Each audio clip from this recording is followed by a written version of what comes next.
Israeli বাহিনীর বোমা আর গুলিবর্ষণে ঝাঁঝরা গাজা উপত্যকা, কোথাও নেই মাথা গোঁজার ঠাঁই। এ ধ্বংসযজ্ঞের মধ্যে এখনও হামলা অব্যাহত রেখেছে ইসরায়েলি বাহিনী IDF।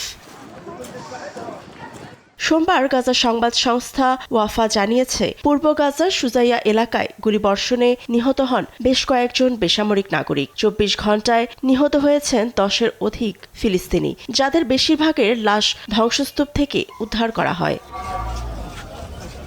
10 অক্টোবর যুদ্ধবিরতি শুরুর পর ইসরায়েলি বাহিনী প্রায় 800 বার লঙ্ঘন করেছে যুদ্ধবিরতি চুক্তি। বিষয়টি নিশ্চিত করে গুরুতর ও পদ্ধতিগতভাবে যুদ্ধবিরতি লঙ্ঘনের নিন্দা জানিয়েছে ফিলিস্তিনি সরকারি গণমাধ্যম। এর মধ্যে প্রায় 250 বার গুলিবর্ষণে নিহত হন 400-র অধিক ফিলিস্তিনি। স্বাস্থ্য মন্ত্রণালয় বলছে, উপত্যকায় প্রায় সব হাসপাতাল ধ্বংস।